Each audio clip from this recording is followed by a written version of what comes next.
Several of the Alabama Crimson Tide players are in Sin City. Why is that?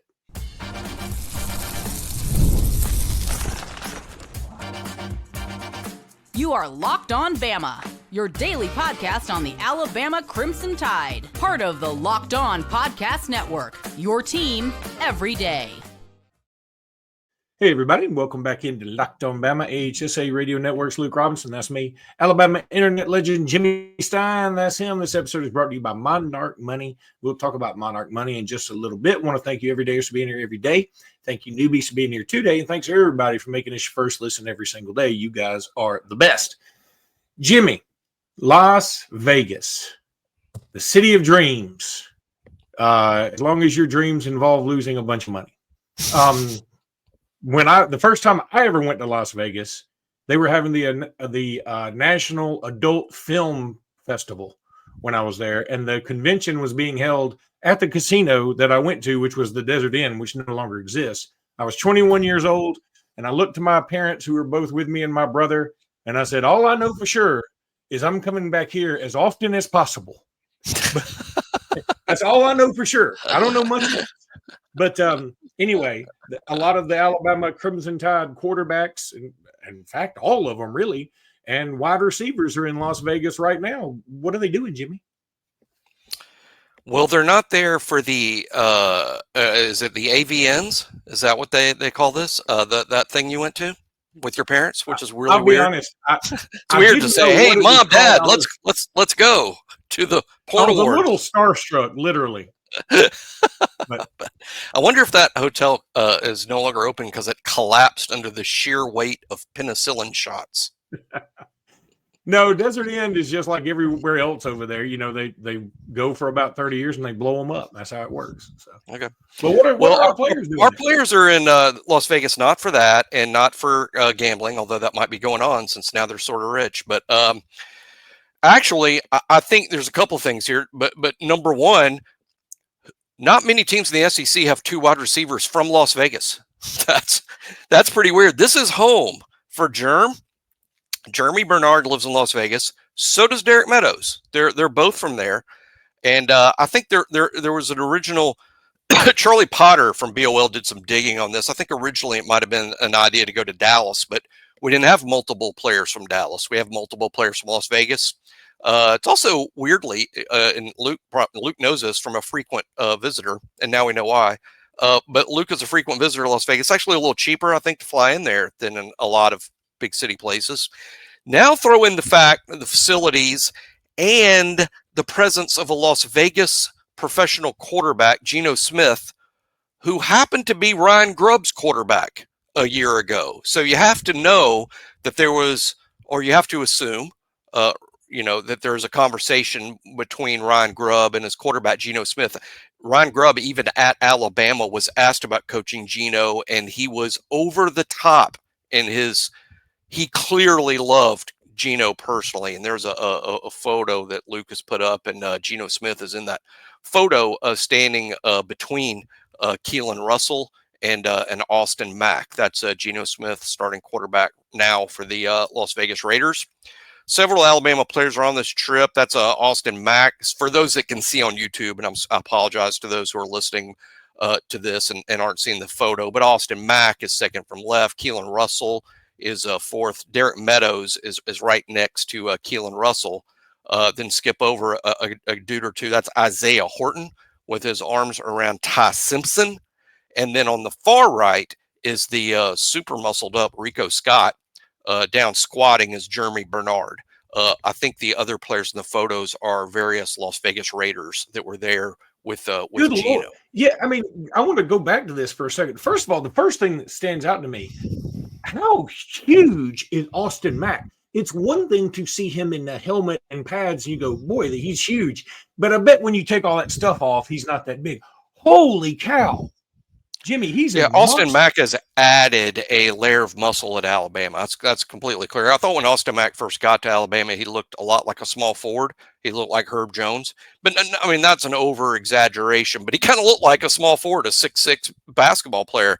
Now Austin Mack looks like a pro football player because he's significantly larger and more muscular than even starting quarterback in the NFL, Geno Smith, who's standing next to him. And both of them make Keelan Russell look pretty thin. And as we know, Keelan Russell has added some good weight in his time at Alabama. But yeah, Austin Mack is an absolute tank. I mean, he's a unit. And again, I'm super high on Austin Mack's future.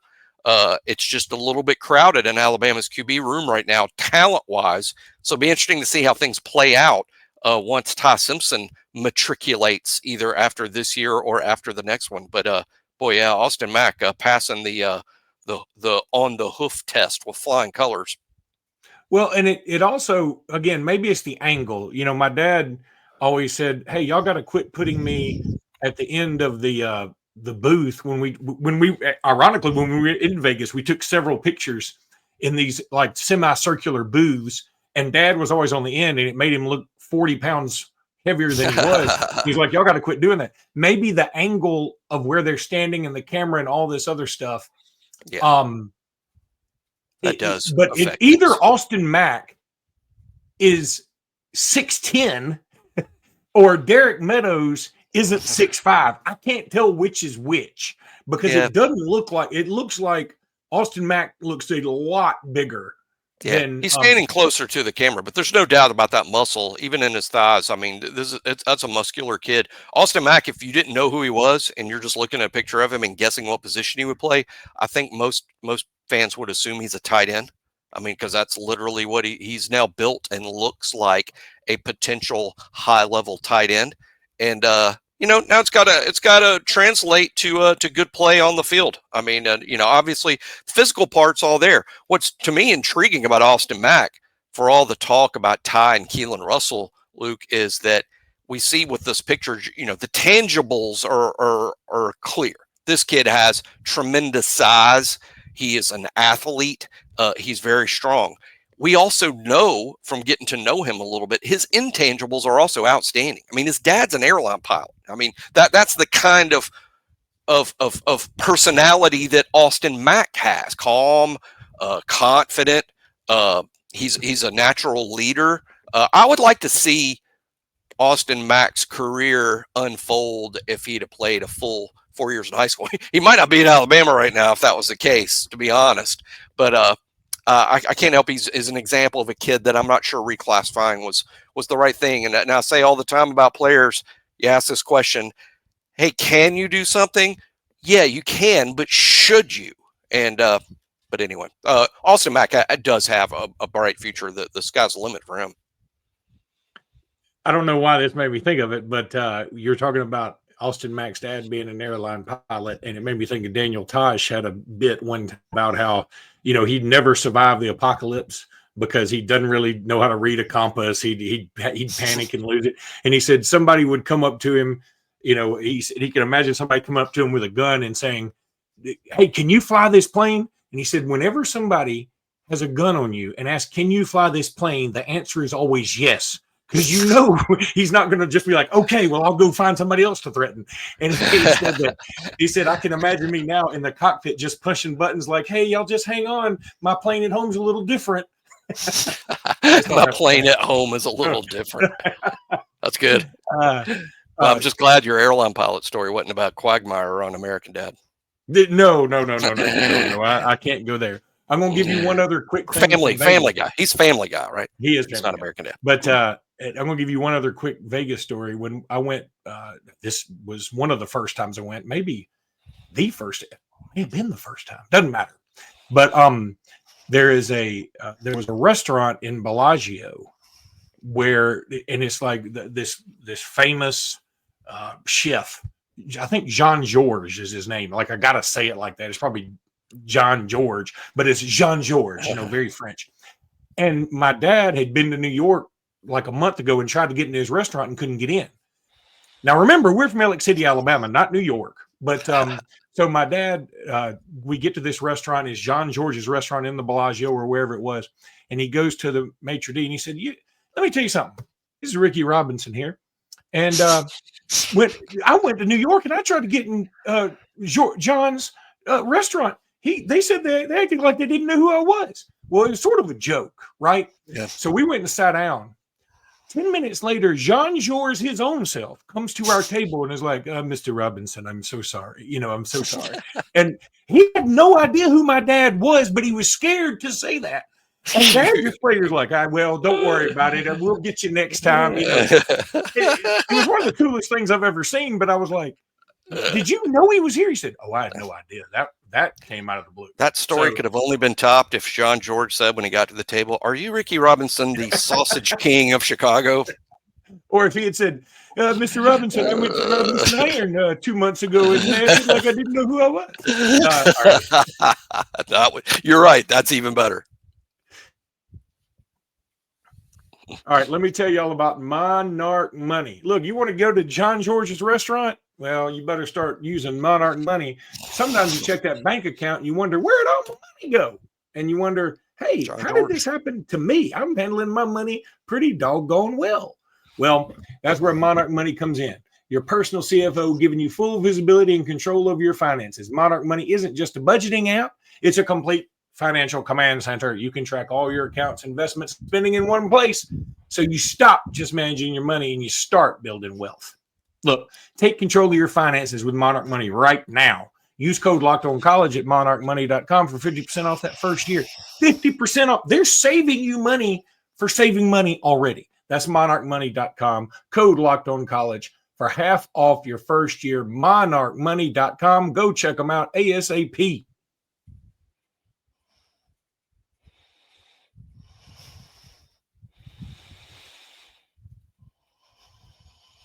I muted myself to start off the dang segment. That's how segment two begins with I was going to say segment two begins with a bang. I guess muting would be the complete opposite of a bang. Well, and I had a good segue too. Like, ironically, number 73 in your countdown is Derek Meadows, who we were just talking about. But what's funny? I got too much to remember now. I got to remember to go solo screen on these live reads. I got to remember to hit the button to make the locked on thing come up, and I got to take the banner off. That's a lot. Too much. But you're no airline pilot, Quagmire. That is so true. Oh, man. We would not last very long. By the way, another interesting story. I won't tell it here, but my dad was in a plane crash, like literal in St. Louis, like crashed into a house and the pilot died kind of thing. So, yeah. Wow. Also on that Vegas trip, really quickly, I'm going to tell you, because Derek Meadows is from Vegas, makes sense. We had gotten a simulation game. This is the early 90s. It was a simulation game. They were like 12 of us. All 12 of us get in it. And my girlfriend at the time won the simulation game, so she actually got to land the simulation. It felt like you were really in like a spaceship.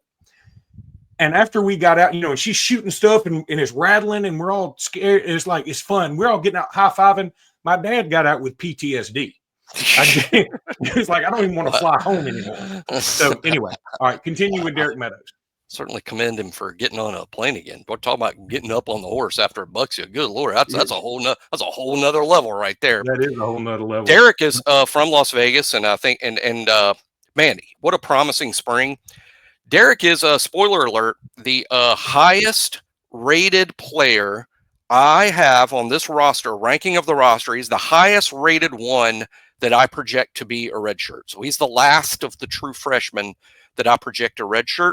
He's at the very end simply because he may very well play. He looked this spring as a guy who not only could play, but could help Alabama win ball games. And for that reason, that's why he's ranked at the highest. I still have him as a redshirt, but gosh, it's hard to imagine him redshirting really. But here's why. I mean, how many receivers are you going to play? I mean, let's go over. Ryan Williams is at 1, correct? Jeremy Bernard 2, Isaiah Horton 3, Rico Scott 4, maybe Lazier Brooks at 5. How about Jalen Hale 6? Cole Adams was a starter last year at times. He's got to be ahead of Derek Meadows, at least for now. That's 7. I think I'm going to leave him one out. I might be. Jalen Mbakwe. Is he going to actually play behind Derek Meadows? I mean, I have him at like at 8. Also, Bubba Hampton. Now, would he be ahead of Derek Meadows? Maybe not, because Bubba's been hurt. He hasn't been able to do much, but he's been there a year, and Derek has not. So y'all see where I'm talking about in terms of how high can Meadows be up the ladder. I'm not sure. I'm just saying, I just think logic says, hey, if you're the number 8 receiver, I mean, and you've got guys like Bubba Hampton who can play. I mean, do you really play the number 8 guy if he's a true freshman and has a redshirt year? So, and Derek Meadows is a candidate to add some weight that would really help him. I mean, as we saw in the photo, those of you could see it. And that photo, by the way, is from, I think, Austin Mack's Instagram. So people listening at home that haven't seen the picture, go to Austin Mack's Instagram. There's also that photo's up in Charlie Potter's BOL story. So if that's where you want to see it, if you're not watching Locked on Bama through YouTube. But Derek Meadows could stand to put on a few pounds. I think it would help him, and a redshirt year would do that. So I just know this, regardless of what happens this fall, Derek Meadows has an extremely bright future. This is not, I'll tell you who he is. He's a better Caleb Odom. Y'all remember Caleb Odom, kind of the impact Caleb Odom made as a freshman? Derek Meadows is just a better wide receiver than Caleb Odom. He's no tweener. I think Odom's a bit of a receiver, tight end tweener, whereas Derek Meadows, pure wide receiver. I've seen some people compare him to Mike Evans. I don't think that's very fair just because Mike Evans is NFL Hall of Famer. He's an NFL Hall of Famer. But I tell you, maybe a better comparison or more fair might be Alan Lazard. Plays in the NFL, is built very similar to Derek Meadows, had a good NFL career. I'm not even sure that's fair because Lazard's been around the NFL for the Packers and the Jets for quite a while. But I think Meadows is like him at 6'5", 6'6". Again, he looked this spring like a player who not only should be playing, but can help Alabama win games. The only question about how much we'll see him is how crowded with talent that wide receiver room is, and can you justify giving him enough snaps to take the red shirt off? He reminds me of some of those former Stanford wide receivers back when, years ago. It's been a minute, but Stanford used to have a bunch of volleyball players playing wide receiver. They weren't super fast, but they leapt like crazy, and they were super tall. And that's the one thing that gives me hope. I mean, I say hope like I'm pulling for him over what other wide receivers. That's not really hope for Derek Meadows. I mean, forget the other receivers for a second, that he could play, because when I say a Horton, I think he's more of a J-Mo type, not a leaper, like not a throw a fade in the end zone kind of guy. I think he's a beat you deep, even though he's a little bit taller, a speed guy. Obviously, Ryan Williams can do anything, but he's still not anywhere close to how tall Derek Meadows is. Same thing with Jeremy, who's not a big guy to begin with. So that's where I feel like he can come in and be, the tall, bail you out near the goal line, 3rd and goal from the 7, 3rd and goal, or 3rd and whatever from the 12. Somebody that you can throw it up and say either he gets it or nobody gets it. And so that gives me hope. But I'll tell you one thing that you said sort of triggered me in there, in the sense that when we talk about Jalen Mbakwe, nice. Did I say that correctly? You did better. Our pronunciation thing helped out. Yeah. By the way, we got to do that again. I had a couple of people tell me they love that. So good. We'll do that this week for sure. So when Mbakwe is like, boy, that is a puzzle wrapped in an enigma. I mean, and people ask about him as much as they ask me about anybody. And in the comments, you see a lot of Mbakwe questions like, well, do y'all think he's going to play? And boy, when you sort of threw him in there in an afterthought, and I think that was very telling. I'm worried because I want him his name doesn't pop up when you're ranking the receivers. His name doesn't pop up. I mean, who are you putting him in front of? I loved him so much in high school, and he was such a instrumental guy in helping us get Ryan Williams. Now, Ryan Williams may have ended up at Alabama anyway, but he and Ryan are tight. I loved him in the state championship game. I mean, this guy feels like a Bama. You can say he got in the transfer portal or whatever, but I understand that. But he came back, and I want him to be so good. I want good things for him, and I'm just, where the heck is he going to play, Jimmy? Yeah, I know. It is frustrating because I think if he stayed at corner, I know we're excited about Dijon Lee being maybe at the third corner this year, Cam Calhoun being the third corner. I think if Mbakwe stayed at corner, he's almost certainly the third corner. And he looked like an NFL player to me last year. He played quite a bit because he kind of earned that third corner role as the season went along, and looked like a pro football player. He's probably a pro football player, wide receiver. I think we'll know that, or we'll see that one day. It's just kind of hard to imagine that happening this fall. But I know one thing: I'd much rather have too much talent, too many receivers. Yeah. Like how are we gonna get all these guys a ball? I'd rather have that problem than, let's say, 2011, when even though Alabama was the national championship, our two best receivers that year were Darius Hanks and Marquise Mays. No shot at them, but they weren't pro football players. They weren't long-term NFL guys. Kevin Norwood, he did get drafted in the 5th round. I think had some injury issues, and he was on that team. But gosh, wide receiver is just such a deeper, better position for Alabama in 2025 than it was in 2011 when the offense was a lot different.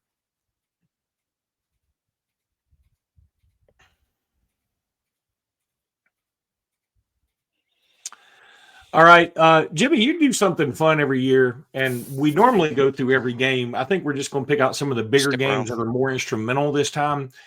You rewatched Wisconsin. Now, for those who are like, why you want to bring up old stuff? Because I think what he's doing is focusing on the guys that are going to be helping us next year, and so that's where this comes in. I mean, we're not going to give you another diatribe on Jalen Milrose, nothing like that. We're strictly going to be talking about guys for next year. So, yeah. Jimmy, what did you see in Wisconsin that either gave you hope or gave you cause for concern? Yeah, a lot of hope. First thing, Ryan Williams is good. Yeah, he's coming back. He confirmed it. He confirmed in this game that he's pretty good. As a whole, that Wisconsin game has been lost in terms of, I think, when people rehash 2024 and talk about the disappointments that was Vanderbilt and Oklahoma and Michigan and Tennessee. And they talk about, the high that was, beating Georgia and LSU.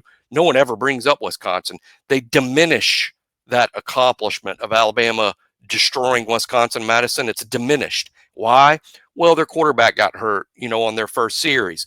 Wisconsin finished 5-7 in the Big Ten. And by the way, those two things are related. I hope everyone understands. And 3, they're in the Big Ten, and they're not Michigan or Ohio State. And people just sort of blow it off. But what people need to know is, had Tyler Van Dyke not been hurt, that probably was a winning team in the Big Ten. Secondly, it's a tough environment. It's similar-ish. It's not the SEC. Luke can talk about that. He was there. It's not an SEC environment, but it's a legit road game against a Power 4 team. But really, really impressed with how Alabama was prepared for this game and how they played in this game. No one scored more points on Wisconsin than Alabama. Iowa also scored 42 in a game at Iowa, but no one scored more points. Wisconsin played Oregon and Penn State, two legitimate national title contenders, much tougher than they were able to play against Alabama. They just simply couldn't hang with Alabama. Really impressed with how the offensive line played in this game. They had a bounce back game. They were terrible against South Florida, got some pieces back, got a little more settled. Offensive line much better against Wisconsin. Some young guys in the secondary. This is when they started playing better. Zabian Brown, Damani Jackson. Overall, this was a really, really good road performance that has been lost to the sands of time a little bit for other factors, and that's a shame. I would actually rate Wisconsin as arguably the second best game Alabama played all year. Maybe Georgia, LSU, you might have to put it third, but this was a game where Alabama played in this game like a national championship contender.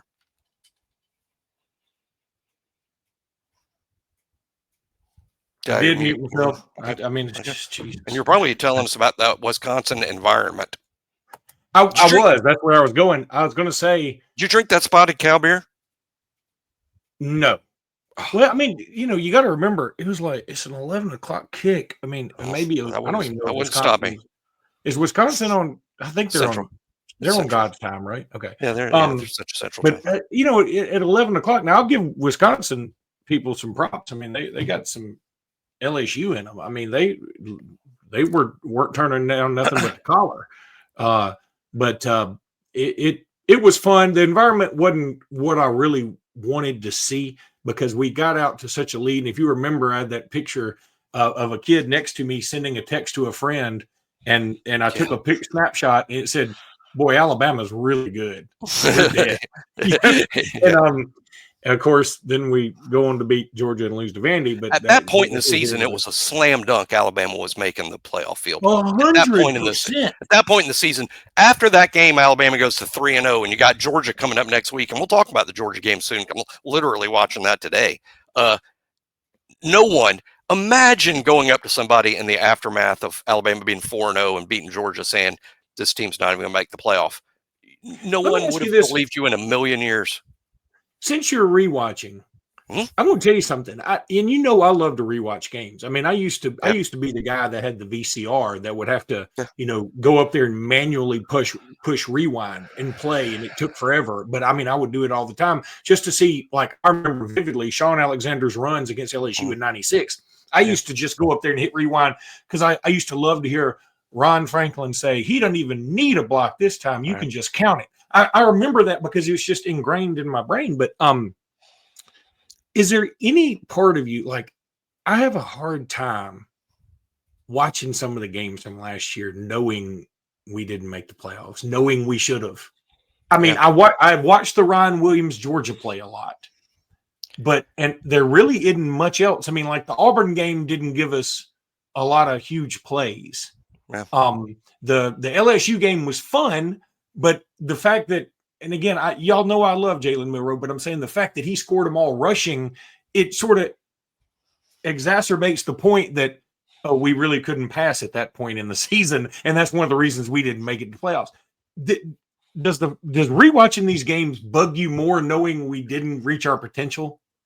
Oh, it definitely does. I don't know if bug is the right word. I'm not sure what the word is, but what's the frustrating part is when you watch Wisconsin, there's no way to justify in your mind that this team didn't make the Final 12 playoff. Now, keep in mind, there's one overhanging arch to all of this that I don't talk about much, but I should. Alabama did end the season one of the top 12 teams. Literally were ranked in the top 12.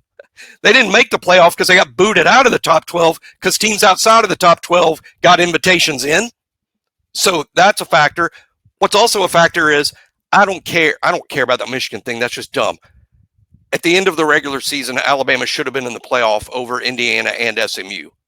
So despite us talking about how can you believe Alabama didn't make the playoff, should have, in the sense that they did earn their way in. The committee didn't see it that way, but they did earn their way in. They were ranked 12th, and they had a better case than Indiana and SMU, and I believe we're a better team than both.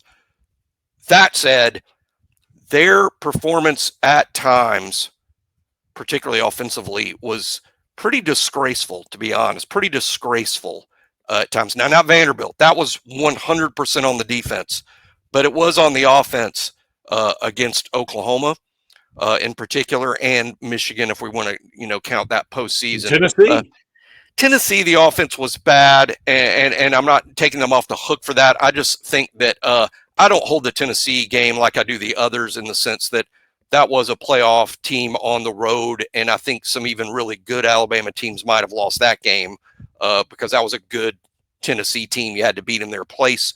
Alabama lost up there in 2021 with a team that played for the national championship, for instance. So I'm not as upset about that. I am, because we lost to a rival and didn't play well. I just don't rank the Tennessee loss the same way or rate it the same way I do the Vanderbilt and Oklahoma, because those were Alabama's better than Vanderbilt. Alabama's better than Oklahoma.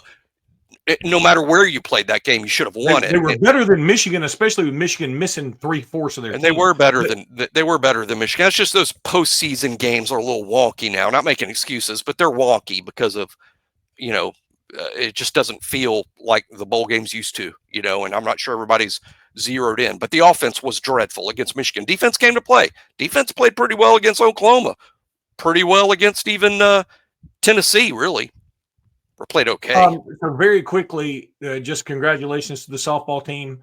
They move on to the Super Regional, and I was driving a lot today, coming back from my daughter's high school graduation in Columbus, Ohio, and I got up about 4 this morning to continue my drive down. And there was a lot of softball talk on Sirius XM, and I enjoyed listening to it.